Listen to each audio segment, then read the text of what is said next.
Hello friends, అందరికీ నమస్తే అండి. Welcome to our channel. Indiramma ఇండ్లు 2.0 స్టార్ట్ కాబోతుంది. ఏప్రిల్ నెల నుంచి అయితే ఇందిరమ్మ ఇండ్లకు సంబంధించి మంజూరు పత్రాలు అయితే అందించబోతున్నారు.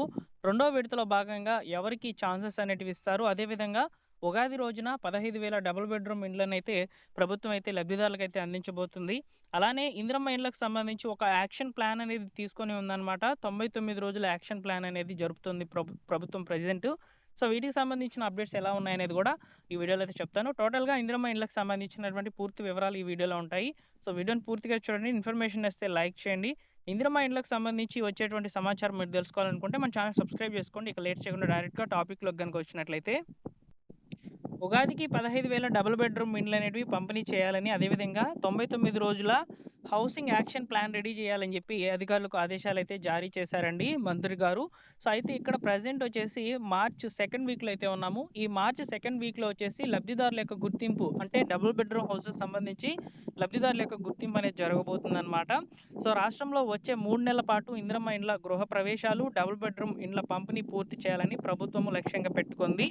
మార్చ్, ఏప్రిల్, మే నెలలో మంచి ముహూర్తాలు ఉండడంతో గృహ ప్రవేశాలు, ఇండ్ల మంజూరుపై ఆఫీసర్లు ఫోకస్ పెట్టారు. ఇందులో భాగంగా ప్రభుత్వం 99 రోజుల యాక్షన్ ప్లాన్ అయితే షెడ్యూల్ అయితే విడుదల చేసిందనమాట. ఈ షెడ్యూల్ ప్రకారము ఇప్పుడు మార్చ్ మొదటి వారంలో వచ్చేసి మనకి ఏం జరిగిందంటే అధికారులందరూ కూడా సమీక్ష అయితే అవ్వడం జరిగిందనమాట.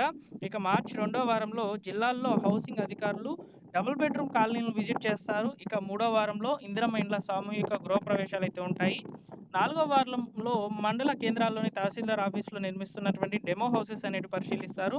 ఇల్లు మంజూరైన ఇంకా పనులు మొదలుపెట్టిన వారిని, లబ్ధిదారులను ఏప్రిల్ మొదటి వారంలో అధికారులు అయితే గుర్తించి వారికి సంబంధించినటువంటి ప్రత్యామ్నాయాలు అయితే తీసుకుంటారంట. సో ఏప్రిల్ రెండో వారంలో డబుల్ బెడ్రూమ్ ఇళ్లలో చేపడుతున్నటువంటి మౌలిక వసతులను అధికారులు తనిఖీ చేస్తారు. ఇక ఏప్రిల్ మూడో వారంలో ఇటుకలు, సెంట్రింగ్ సామాగ్రిని మహిళా సంఘాల ద్వారా అందుబాటులోకి అయితే తెస్తారని చెప్పి సమాచారం. అయితే ఇలా యాక్షన్ ప్లాన్ అనేది విడుదల చేయడం జరిగింది.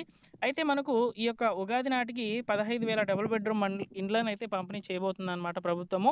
ఎవరైతే L2 కేటగిరీలోకి అయితే వచ్చి ఎలిజిబుల్ అయి ఉన్నారో వారికి సంబంధించి అయితే ఈ ఇండ్లు అనేటివి రావడం జరుగుతుంది. వీటితో పాటుగా అసంపూర్తిగా ఉన్నటువంటి, ఇప్పటికే పూర్తయినటువంటి డబుల్ బెడ్రూమ్ ఇండ్లను మార్చి చివరి నాటికి లబ్ధిదారులకు ఎంపిక చేయాలని ఆయా జిల్లా కలెక్టర్లను ఆదేశించారనమాట.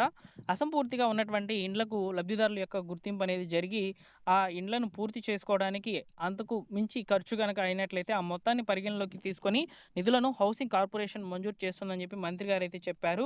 చాలా చోట్ల ఇండ్లు తీసుకొని అక్కడక్కడ నివాసం లేని వారిని గుర్తించి నోటీసులు అయితే జారీ చేయాలని, అలాగే బోగస్ లబ్ధిదారులను అయితే గుర్తించి అధికారులు మంత్రులకు ఆదేశాలైతే ఇవ్వాలని చెప్పి చెప్పారనమాట. అనర్హుల స్థానంలో రాజకీయాలకు అతీతంగా లేకుండా సమీపంలో ఉన్నటువంటి L2 లబ్ధిదారులకైతే ఈ డబుల్ బెడ్రూమ్ హౌసెస్ అనేటివి ఇచ్చేయాలని చెప్పి ప్రభుత్వం అయితే నిర్ణయం తీసుకోవడం జరిగింది. 2 BHK నివాస ప్రాంతాల్లోని ప్రతి ఇంటికి త్రాగునీరు, విద్యుత్, డ్రైనేజీ వంటి కనీస వసతులు కూడా కల్పించాలని అధికారులను మంత్రులు ఆదేశించారు.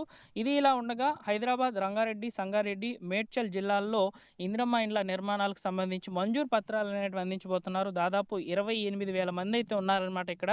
సో వీళ్ళు వచ్చేసి L1 కేటగిరీకి సంబంధించిన వాళ్ళకైతే చెప్పుకోవచ్చు. ఎందుకంటే వీరికి సంబంధించి ఆ యొక్క జిల్లాల్లో స్థలాలు ఉన్నప్పటికీ ఇందిరమ్మ ఇండ్ల నిర్మాణానికి సంబంధించి ప్రభుత్వం కొరకు సాయం అయితే కోరుకున్నారనమాట.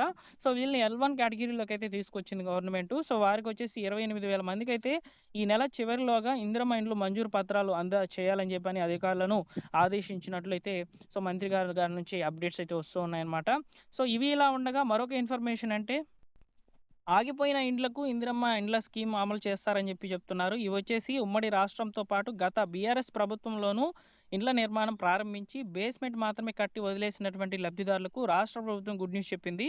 వారందరికీ ఇందిరమ్మ ఇండ్ల స్కీమ్ కింద ఇండ్లు శాంక్షన్ చేస్తూ హౌసింగ్ శాఖ స్పెషల్ సెక్రటరీ విపి గౌతమ్ మంగళవారం ఉత్తర్వులు అయితే జారీ చేశారనమాట.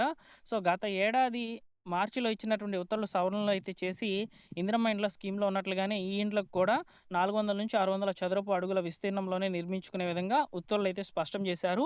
రాష్ట్ర వ్యాప్తంగా ఈ తరహాలో లబ్ధిదారులు దాదాపు 9,000 మంది పైగా ఉన్నట్లు అధికారులు సర్వేలు అయితే వెల్లడైంది. బేస్మెంట్ నిర్మాణానికి ప్రభుత్వం అప్పట్లోనే ₹1,00,000 అయితే ఇవ్వడం జరిగింది. ఆ ₹1,00,000 మినహాయించుకొని మిగిలిన ₹4,00,000 ఇందిరమ్మ ఇండ్లు పథకం ద్వారా అయితే లబ్ధిదారులకు అందిస్తామని చెప్పి స్పష్టం చేశారనమాట. అంటే ఈ యొక్క ఇళ్ళు అనేటివి గత ప్రభుత్వంలో వచ్చి ఉంటాయన్నమాట, శాంక్షన్ అయ్యి ఉంటాయి. అయితే అవి బేస్మెంట్ లెవెల్ వరకే పూర్తి చేసి తర్వాత వాటిని పక్కన పెట్టేసి ఉంటారనమాట. అలాంటి వాళ్ళకి సంబంధించి ప్రభుత్వం, ఇప్పుడున్నటువంటి కాంగ్రెస్ ప్రభుత్వము హెల్ప్ చేస్తామని చెప్పి ముందుకు రావడం జరిగిందనమాట. ఈ విధంగా డబుల్ బెడ్‌రూమ్ హౌసెస్ సంబంధించిన అప్డేట్స్ ఉన్నాయి. ఇందిరమ్మ ఇండ్ల మంజూరు పత్రాలకు సంబంధించిన అప్డేట్స్ ఉన్నాయి. అదేవిధంగా గత ప్రభుత్వంలో వదిలేసినటువంటి ఇండ్లకు సంబంధించి కూడా అప్డేట్స్ అయితే ఉన్నాయి. అలానే డబుల్ బెడ్‌రూమ్ హౌసెస్ సంబంధించి మరొక సమాచారం ఏ విధంగా ఉందంటే, సో ఇక్కడ కేంద్రం నుంచి రావాల్సినటువంటి వాటా డబ్బులు కూడా దాదాపు 564 కోట్లయితే విడుదల చేసిందనమాట కేంద్ర ప్రభుత్వం. ఆ డబ్బులు కూడా లబ్ధిదారులకైతే అందించబోతున్నారనమాట. ఇలా చాలా అప్డేట్స్ అనేటివి వస్తూ ఉన్నాయండి డైలీ కూడా. వాటన్నిటిని కూడా ఇలా వివరంగా మీకు ప్రూఫ్‌తో సహా అయితే మాట్లాడతాను వచ్చి. సో, తప్పకుండా మన ఛానెల్ సబ్స్క్రైబ్ చేసుకోండి. Thank you for watching.